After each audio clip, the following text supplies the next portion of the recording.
यशोधनन्दन व्रज जनराञ्जन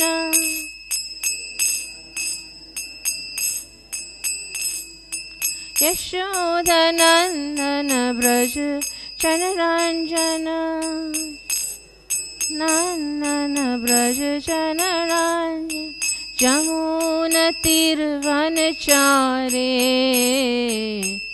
जय कुंज बिहारी जमुनतीर्वनचारे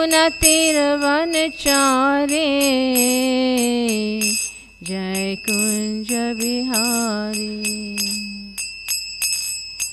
हरे कृष्ण कृष्ण कृष्ण हरे हरे हरे राम राम राम हरे हरे हरे कृष्ण हरे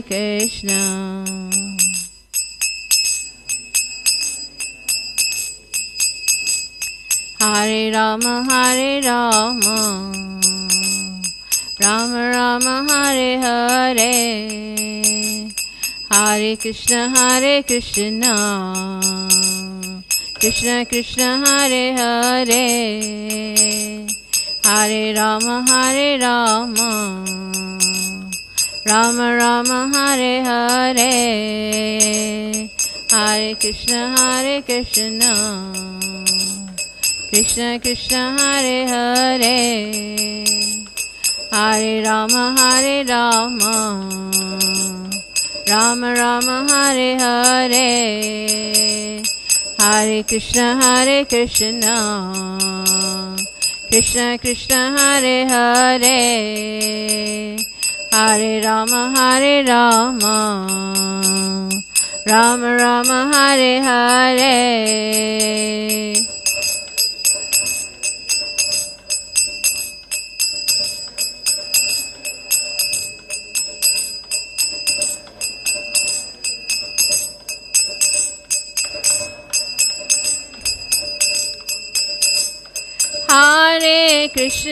हरे कृष्ण कृष्ण कृष्ण हरे हरे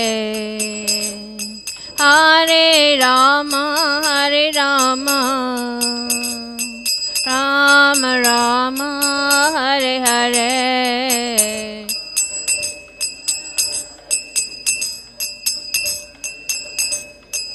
हरे हरे हरे राम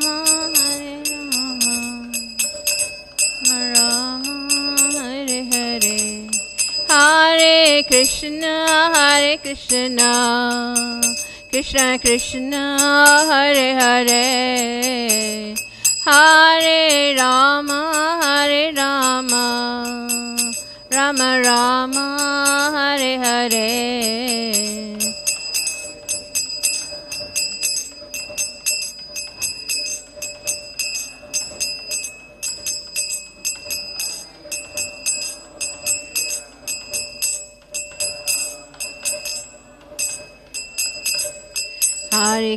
हरे कृष्ण कृष्ण कृष्ण हरे हरे हरे राम राम राम हरे हरे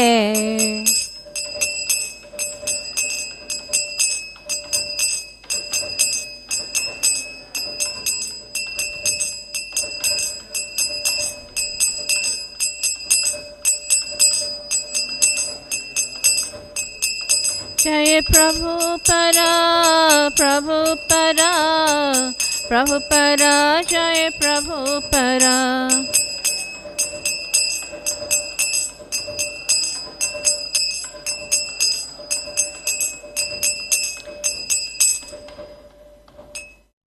जय ओम विष्णुपदा Paramhans परिव्राजचार्य असतसरा Srila A.C. Bhaktivedanta Swami Prabhupada की जय। जय ओम विष्णुपदा परमहंस परिव्राजचार्य असतसरा श्रील भक्तिसिद्धांत सरस्वती महाराज की जय। अनंत कोटि वैष्णव वृंद की जय। प्रेम से कहो श्री कृष्ण चैतन्य प्रभु नित्यानंद श्री अद्वैत गदाधर शिव सरि गौर भक्त वृंद की जय। श्री श्री राधा राधनाथ की जय। श्रीमन महाप्रभु की जय।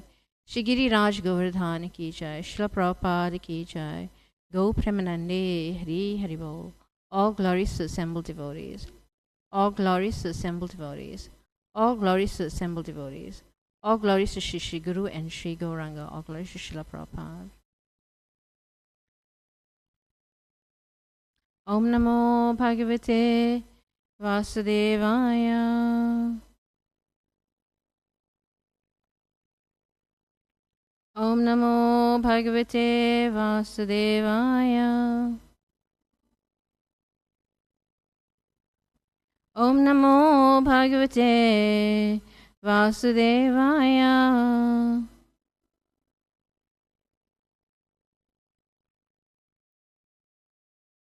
So today, devotees will be reading from the Nectar of Devotion. I believe Maharaj stopped somewhere halfway through the first part of it. So we'll just go on reading from the second part.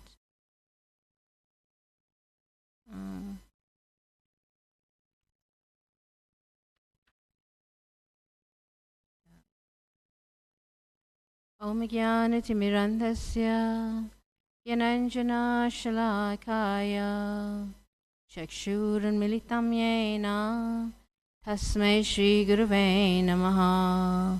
Shri Chaitanya Manobhistam Stapitam Yena Bhutale Swayam Rupa Kadamaya Tadati Swapadantikam.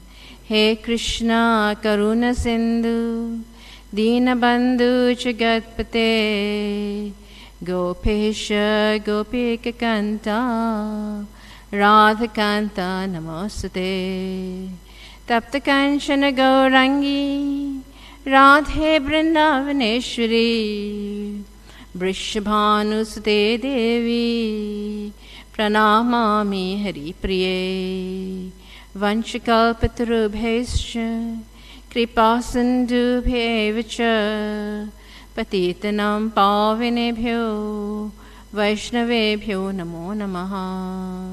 Jai Shri Krishna Chaitanya Prabhu Nityananda Sri Advaita Gadadhar Shivasari Gaura Bhaktivinoda. Hare Krishna Krishna Krishna Hare Hare Hare Rama Rama Rama Hare Hare. Namo Vishnupadaya Krishna Prasthaya Bhutale Shrimati Indratumna Swami Iti Namine. Namaste Prabhupadasya. Hare Krishna. So, dear devotees, we'll be reading from the last paragraph onwards, where Maharaj stopped, from the characteristic of pure devotional service. And the first one was freeing one from all material distress, right? So we'll carry on. There is another evidence in the 4th canto of the Srimad Bhagavatam, 22nd chapter, verse 39, wherein Sanat Kumar says, "My dear king," am I reading the right place? Okay, we'll start from the top. "By performing Vedic ritualistic activities, by giving money in charity and undergoing austerity, one can temporarily become free from the reactions of sinful activities.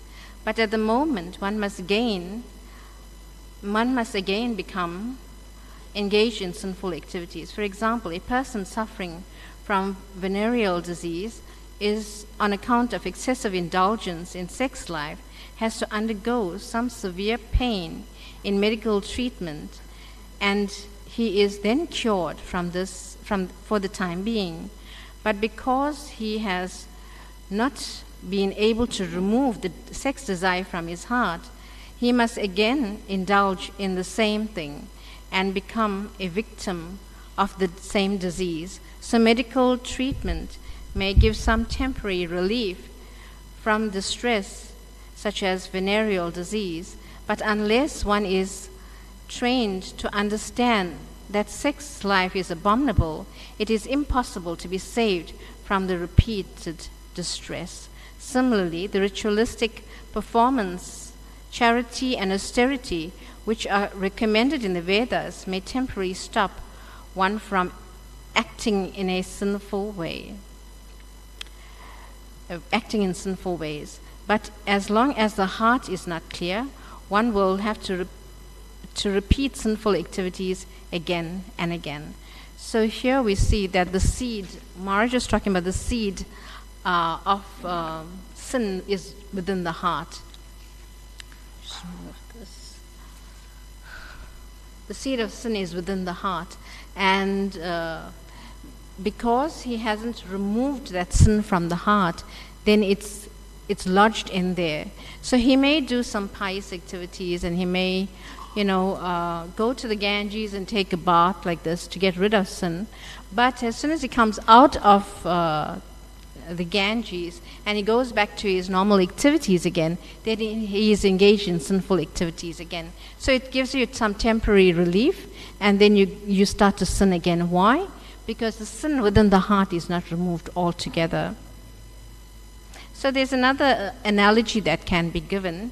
It's like, an elephant bathing. An elephant goes into the river and it cleanses itself very nicely, right? Bathes very nicely. But when it comes out of the river, then it goes and it rolls in the mud again. So what's the use of his bathing, right? So similarly, devotees, that goes for all of us. We are practicing devotional service, but somehow or the other, if we commit offenses, we commit sinful activities, then what is the use of that? Committing an offense against the holy name is very important, because if we commit an offense against the holy name, then we take the holy name to remove all the sinful activities, right? But then again, we go and indulge in sinful activity again. So that is committing sin against the holy name. So we should actually try to practice our devotional service such that we must protect the bhakti lata bij, the devotional creeper within the heart. Another example is given. This example is given, concerns the elephant who enters into a lake and takes a bath very seriously, cleansing his body thoroughly. Then, as soon as he comes onto the shore, he again takes the dust from the earth and throws it all over his body. Similarly, persons who are not trained in Krishna consciousness cannot become completely free from the desire of sinful activities. Neither the yoga process, nor philosophical speculation, nor fruitive activities can save one from the seed of sinful desires. Only by being engaged in devotional service can this be done. So it is being described that the proclivity to sin is still within the heart, and until and unless one takes to devotional service, he cannot remove the sins within the heart. So you may get many people out there who may seem very pious and may have good qualities, but because they're not chanting Hare Krishna, not engaging in devotional service, then the seed of sin is still within the heart, and it is not being removed. So sooner or later, those sins will fructify like that. So, but devotees who are engaged in Krishna consciousness, and although they may seem to have bad qualities, because from time to time this bad qualities do come out, because the devotee is getting purified in the process. So in this way, we cannot say, that the karmis are better than the devotees. It doesn't work like that, because one who is engaged in devotional service will develop all good qualities of the demigods. This is being described. But for one who is not engaged in devotional service, he's accumulating more and more sinful activities, more and more sin within his heart. Because why? Because he's not coming to the temple, he's not seeing the deities. He's not chanting Hare Krishna. He's doing things to satisfy his own senses rather than satisfy Krishna's senses. So we'll go on reading. There is another evidence in the 4th canto of Srimad Bhagavatam, 22nd chapter, verse 35, wherein Sanat Kumara says, "My dear king, the false ego of the human being is so strong that it keeps him in the material existence as if tied up by strong rope. Only the devotees can cut off the knot of the strong rope very easily by engaging themselves in Krishna consciousness. Others who are not in Krishna consciousness but are trying to become great mystics and great ritual performers cannot advance like the devotees. Therefore, it is the duty of everyone to engage himself in the activities of Krishna consciousness in order to be freed from the tight knot of false ego and engagement in material activities."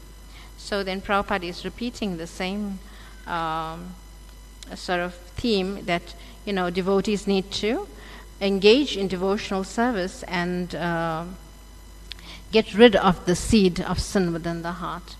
So the next paragraph goes, "The tight knot of false ego is due to ignorance. As long as one is ignorant about his identity, he is sure to act wrongly and thereby become entangled in material contamination. This ignorance of factual knowledge can be only dissipated by Krishna consciousness, as it is confirmed in the Padma Purana as follows: pure devotional service in Krishna consciousness is the highest enlightenment. And when such enlightenment is there, it is just like a blazing forest fire, killing all inauspicious snakes of desire. The example is being given in this connection that when there is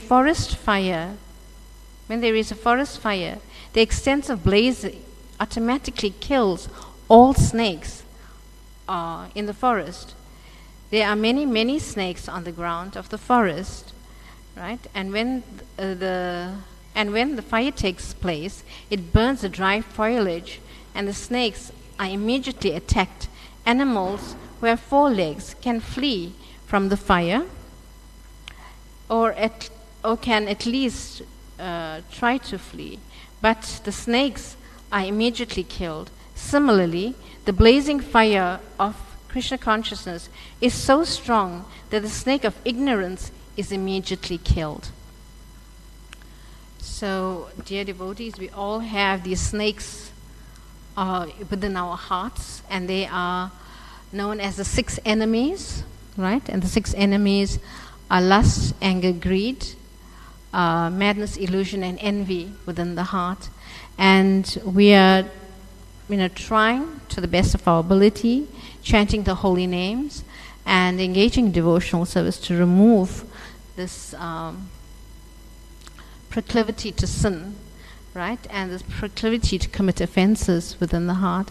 So it may take time because not all devotees are on high level. All of us are on different levels of devotional service.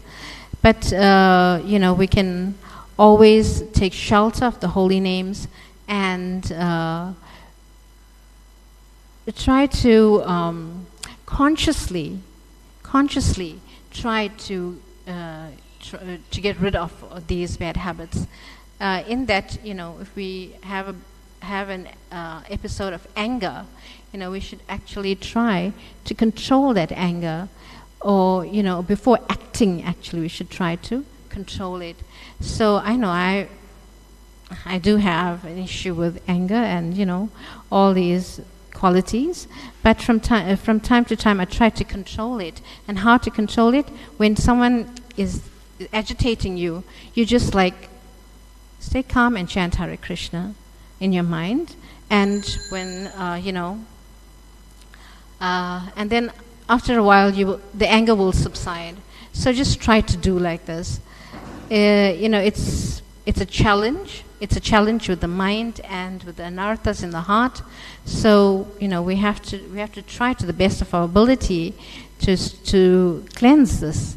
So if Krishna sees that we're making an endeavor to cleanse this from the heart, then he becomes very, very pleased, right? So, sometimes devotees may act very nicely, and sometimes not. And sometimes, they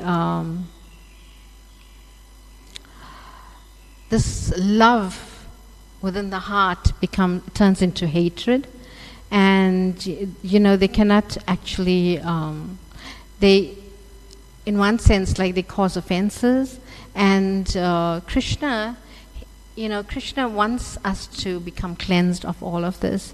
And when Krishna sees that if the devotee is not putting his endeavor to cleanse the heart, then he cries. He cries torrents of tears, because he wants his devotee.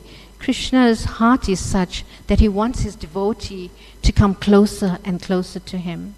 And when he sees all these anarthas erupting, he becomes very, very distressed. And we don't want to do that. We don't want to give Krishna distress. So what must we do? No, we don't want Krishna to cry, right? And in order for Krishna not to cry, then we need to cleanse the heart and make a conscious effort of cleansing the heart, right? Nowadays in Kali Yuga, we find that there's so much feud in the family, feud among friends, feud, among colleagues, like this. So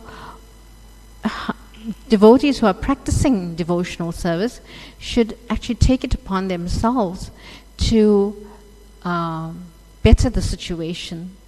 If there's family feud, then you being an advanced person or an advanced devotee, most of us have been practicing for many, many years now, and because we have been chanting the Hare Krishna Mahamantra, so it is the onus upon ourselves to actually check ourselves that everything is calm in the house, everything is basically peaceful, because then Krishna will reside there.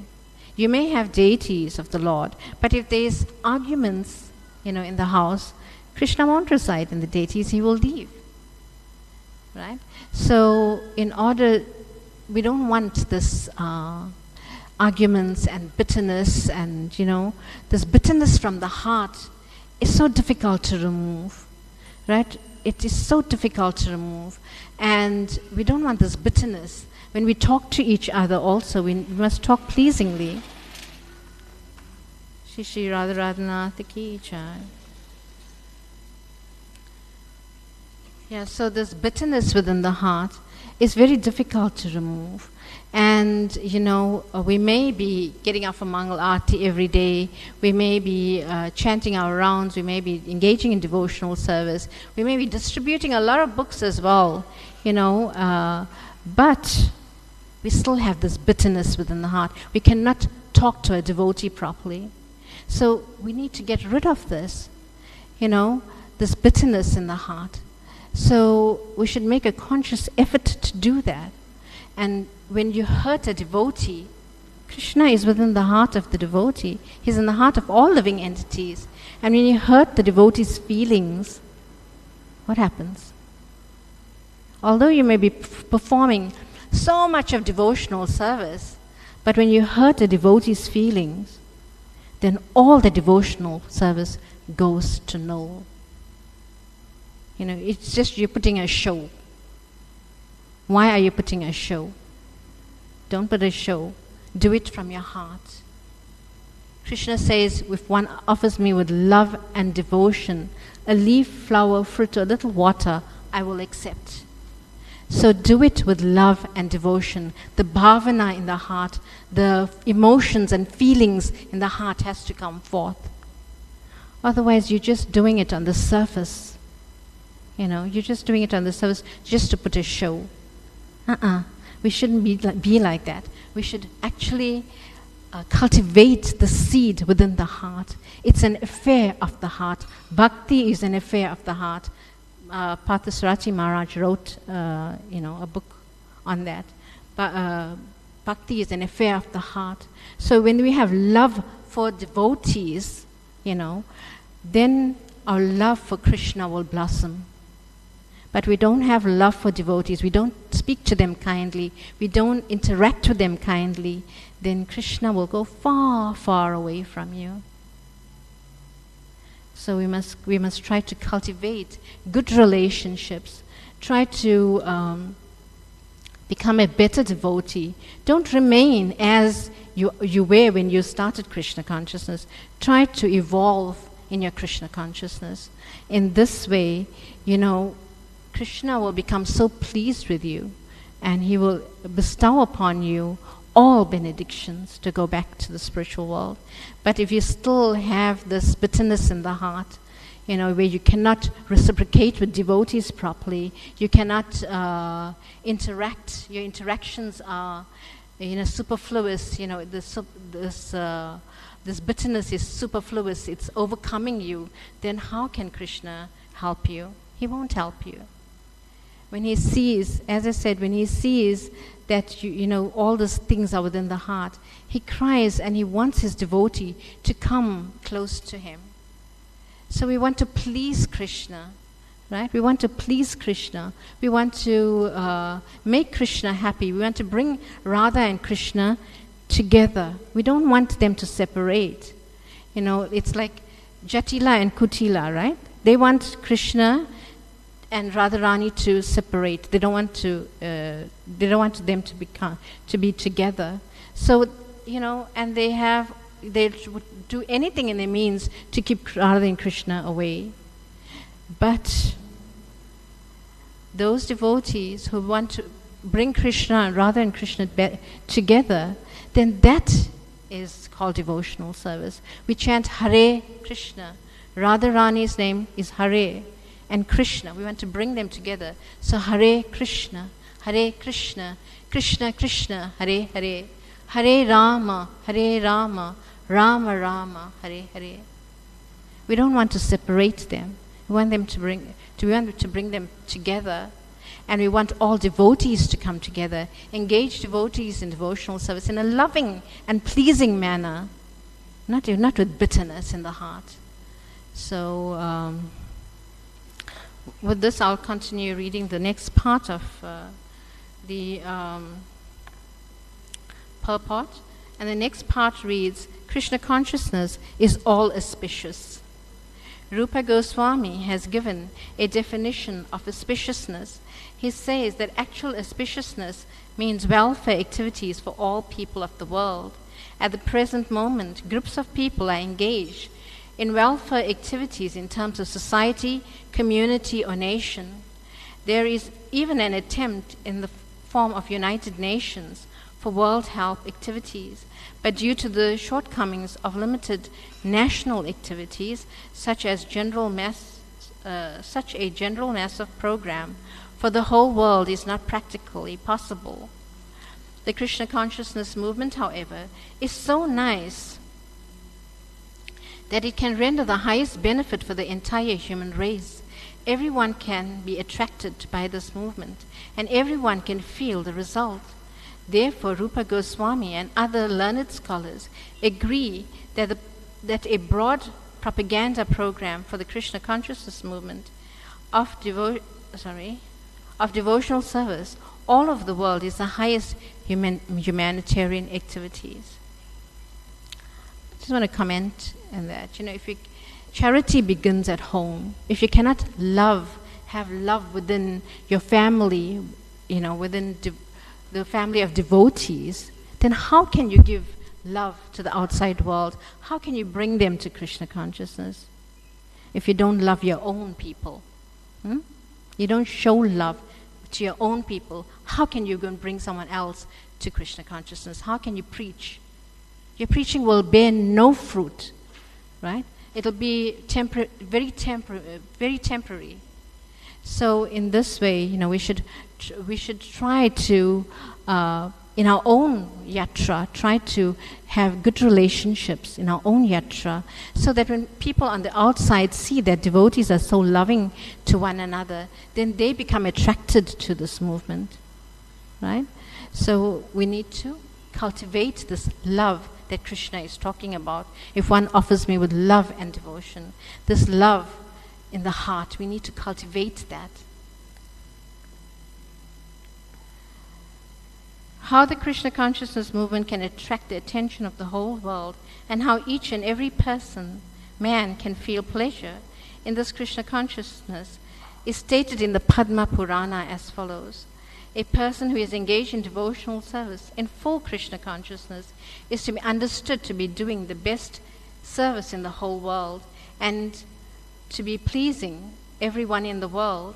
In addition to human society, he is pleasing even the trees and animals because they also become attracted by such a movement.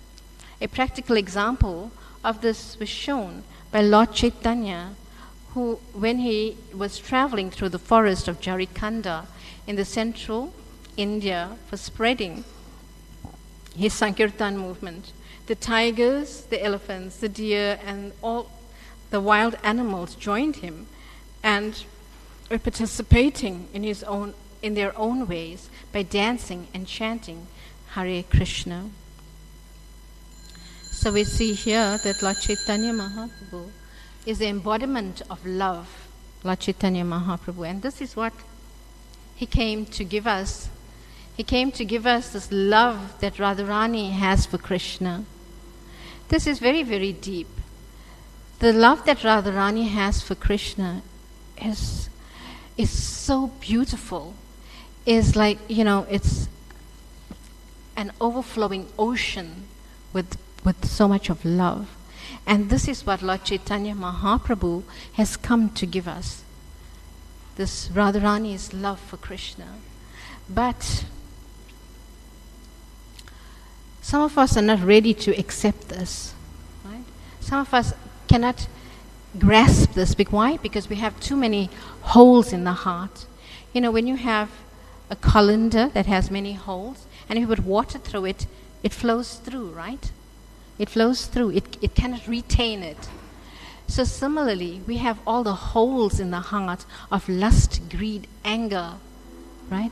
And madness, illusion, and envy within the heart. And we cannot contain this love of Radharani within the heart. We cannot contain it. Why? Because we have these holes of anarthas within the heart. So we need to get rid of these anarthas. And we must make a conscious effort of getting rid of the anarthas, right? So when Lord Chaitanya Mahaprabhu traveled through the Jharkhand forest, because he was overflowing with love, even the animals became attracted to chanting the holy names. Even the animals, like the tigers and the lions, right? They have enmity within the other animals in the forest. They want to kill them and eat them. But because Lord Chaitanya Mahaprabhu imbued the whole forest with this love, chanting Hare Krishna, then even the tigers and the deers were dancing in ecstasy together. Right? Can you imagine the scene? The lions and the deers, the tigers and the bears, they're all dancing together. And like the way we dance in Kirtan, right? We dance in Kirtan. So in this way, there was so much of love between the animals, right? So this is the love that Krishna has come to give us by the process of devotional service and in his form as Lord Chaitanya Mahaprabhu. Lord Chaitanya Mahaprabhu is embodiment of this love that Radharani has for Krishna. And she possesses the highest love. Radharani possesses the highest love. And this is the love that's imbued within the Mahamantra. And if we do not chant our rounds attentively, right, then we cannot contain this love within the heart. We cannot contain this love. So we need to contain this love within the heart. And how do we do that? By consciously trying to get rid of this anarthas within the heart. Attentively chanting, engaging in devotional service with love, with bhakti, with the bhav in the heart, with the emotion of love in the heart. we need to do this. So in this way, we can contain this love, this Krishna prem within the heart. Let's continue reading. Furthermore, a person engaged in Krishna consciousness, acting in devotional service, can develop all good qualities that are generally found in the demigods. Prabhupada is stating this, that the demigods also have good qualities, and we can attain those good qualities of the demigods, right? And just by practicing Krishna consciousness. Actually, why the demigods? We can actually attain love that the residents of Vrindavan have for Krishna, right? And the good qualities that the residents of Vrindavan have, we can attain that. We can go beyond the demigods, right? So,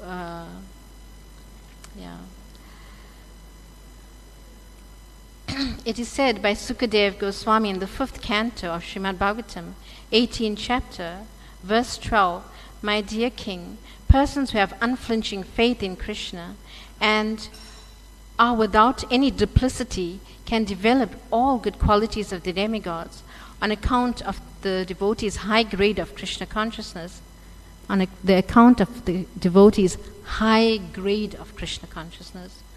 What does that mean? That means that we are putting an endeavor with determination to actually get rid of this, all these enemies within the heart, right? And thereby develop a higher grade of Krishna consciousness. Even the demigods like to live with him. Sorry, let me read that again. Persons who have unflinching faith in Krishna and are without any duplicity can develop all good qualities of the demigods on account of the devotee's high grade of Krishna consciousness. Even the demigods like to live with him, and therefore it can be understood that the qualities of the demigods have developed within his body. On the other hand, persons who are not in Krishna consciousness have no good qualities. He may be highly educated from the academic point of view, but in the actual field of his activities, he can be seen to be lesser than an animal. Even though a person is highly educated academically, if he cannot go beyond the sphere of mental activities, then he is sure to perform only material activities and thus remain impure. There are so many persons in the modern world who have been highly educated in the materialistic universities, but it is seen that they cannot take up to the movement of Krishna consciousness and develop the high qualities of the demigods. So Prabhupada is talking about the materialists here, that they may have high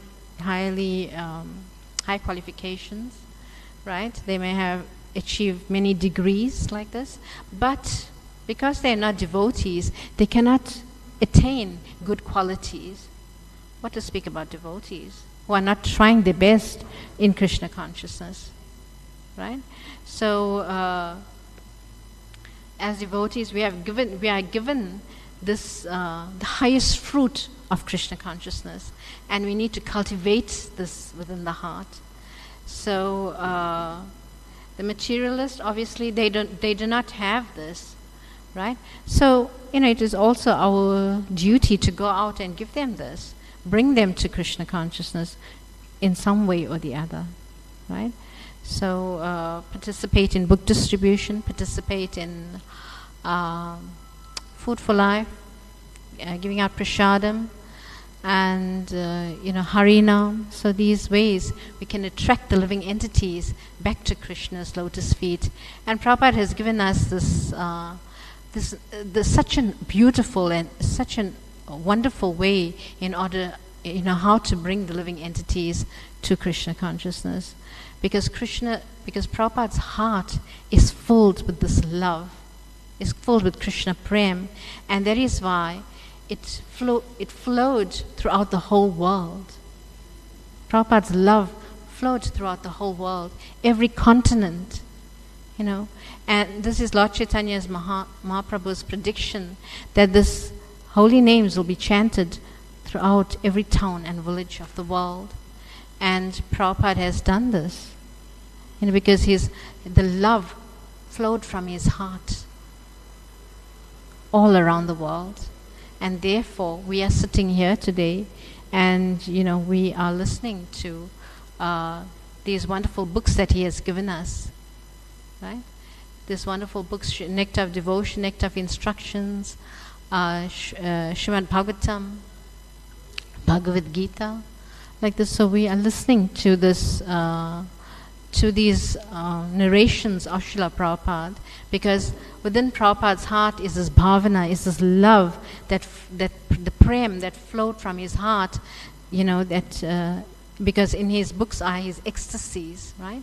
This ecstasy of love is within the purports of his books. So when we read it also, you know, we become pure in that way. So how much time do I have? I have like 15 minutes more, so we'll continue reading. For example, a Krishna conscious boy, even if he is not very well educated by university standards, can immediately give up all illicit sex life, gambling, meat eating, and intoxication, whereas those who are not in Krishna consciousness, although very highly educated, are often drunkards, meat eaters, sex mongers, and gamblers. These are the practical proofs of how a Krishna conscious person becomes highly developed in all good qualities, whereas a person who is not in Krishna consciousness cannot do so. We experience that even a young boy in Krishna consciousness is unattached to cinemas, nightclubs, naked dance shows, restaurants, liquor shops, etc. He becomes completely freed.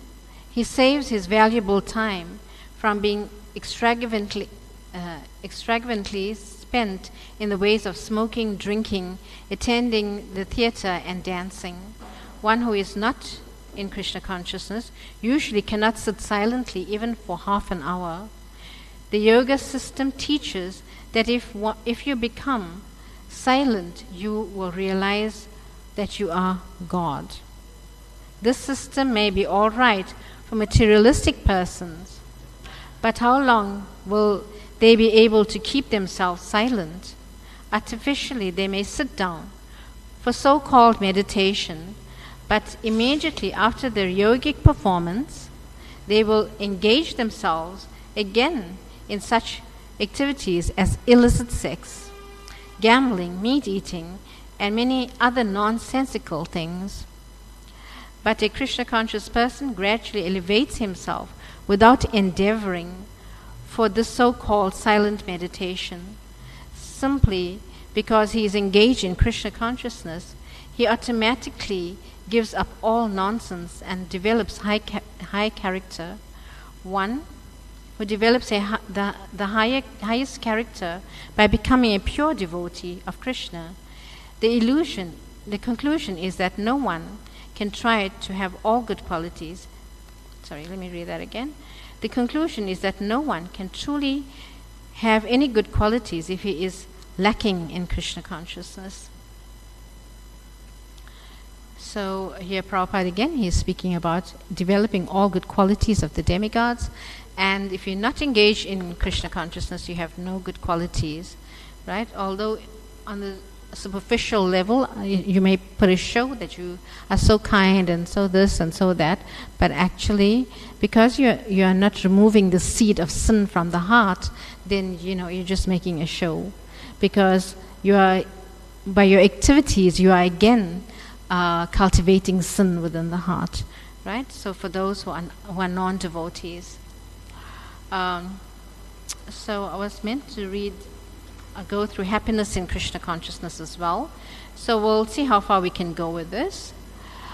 Happiness in Krishna consciousness.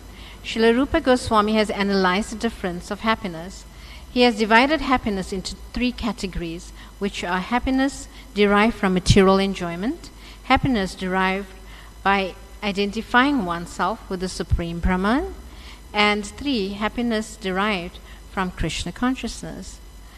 In the Tantra Shastra, Lord Shiva speaks to his wife Sati in this way: "My dear wife, a person who has surrendered himself unto the lotus feet of Govinda and who has thus developed pure Krishna consciousness can be very easily awarded all perfections desired by the impersonalists, and very easily and beyond this he can enjoy the happiness derived by the pure devotees." Happiness derived from pure devotional service is the highest because it is eternal. The happiness derived from material perfection or understanding oneself to be Brahman is inferior because it is temporary. There is no preventing one's falling down from material happiness, and there is even every chance of falling down from spiritual happiness derived out of identifying oneself with the impersonal Brahman. So here, Prabhupada is describing that, happiness, there's 3 types of happiness, right? The happiness, one derives from material enjoyment. One, the materialist who is out there for sense gratification, he derives some pleasure of that material happiness, right? Some fleeting pleasure. It doesn't last. But and then there's happiness derived from identifying oneself with Brahman. That, when you identify with Brahman, that means, I'm God, you are God, everyone is God. This is impersonalism, right? And you feel very happy by engaging like that. And then there's happiness derived from Krishna consciousness. Krishna consciousness in that, we are all servants of Krishna, and Krishna's supreme personality of Godhead, and we're all meant to render service unto him. Now this type of happiness is the highest. Why? Because when Krishna is pleased by our service, then automatically we become pleased, we become happy. When Krishna is happy, we become happy, right? So this is the highest happiness compared to happiness gained by impersonal liberation. Because when you gain impersonal liberation, what happiness is there? You are in the Brahmajyoti, and there is a little happiness in that you stay there for a while, and when your piety is exhausted, then you come back to this material world. But happiness derived from serving Krishna is the highest, because Radharani feels, and the gopis, they feel that they have this unalloyed love for Krishna, and they will do anything for Krishna, right? Now, as devotees, we should cultivate this, that when we come to Krishna and pray before Krishna, Krishna, how can I please you? Right? Help me to understand how to engage in loving devotional service. So the materialists, when they come here, they pray to Krishna, give me this and give me that, because they want to enjoy. And by getting all these amenities, they are being bound in this material world. But if we want to please Krishna, Radha and Krishna, if we want to please Radha and Krishna, then we need to cultivate this love and devotion within the heart. And the love and devotion within the heart will actually fructify, so much so that, at the end of our lifetimes, we can go back to remember Krishna and go back to the spiritual world instead of hanging around in this material world, right? Birth, death, disease, old age, and all the miseries that come, adhyatmic, adibhotic, adidevic, miseries that come from other living entities, right? Miseries that come from our own mind and senses, miseries that comes from the demigods. So this is continuous miseries in this material world. So the first part of this nectar of devotion is when one takes to devotional service, he becomes free. He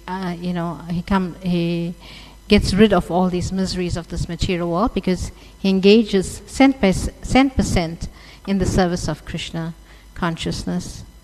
So we have 5 minutes left. If there's any additions or questions you'd like to ask, you're most welcome to do so now. Yes, Ganga Mata.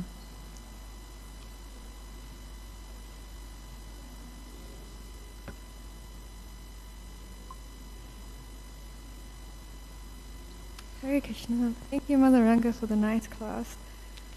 I really appreciated that point that you emphasized, that we should engage our emotions in Krishna's service and not just do things superficially. Because on the one hand, there's that verse, Matras Parshasti Kontiya Shitoshna Shukha Dukata Agama Paino Nityastam Stitikshasva Bharata, that we have to tolerate happiness and distress. Happiness as well we have to tolerate, but that happiness we feel in Krishna's service is not the same as just a temporary happiness. And even the distress is not the same. Yes. So, but my Guru Maharaj explained that in the beginning, our emotions engaged in Krishna's service will be mixed with material emotions because we're not yet purified. But gradually, those emotions will actually become purified, and we'll just experience those pure emotions. And you reminded me when you're talking about how the heart is like a receptacle, but those anarthas are there, so we can't contain those spiritual emotions due to those anarthas. Thank you. Hare Krishna. Yes, happiness derived in Krishna consciousness is called ananda, right? Bliss. It's not normal happiness that's the materialist finds, right? Or material, or ordinary happiness. It's called ananda, and that is why when you engage in devotional services, ananda is awakened within the heart. It cannot be compared to anything. It cannot be compared, right? So yeah, this is the happiness within the heart, ananda. Anyone else? If not, then we can close. Nectar of Devotion ki jai, Srila Prabhupada ki jai, Go Premanande, Hari Hari Bol.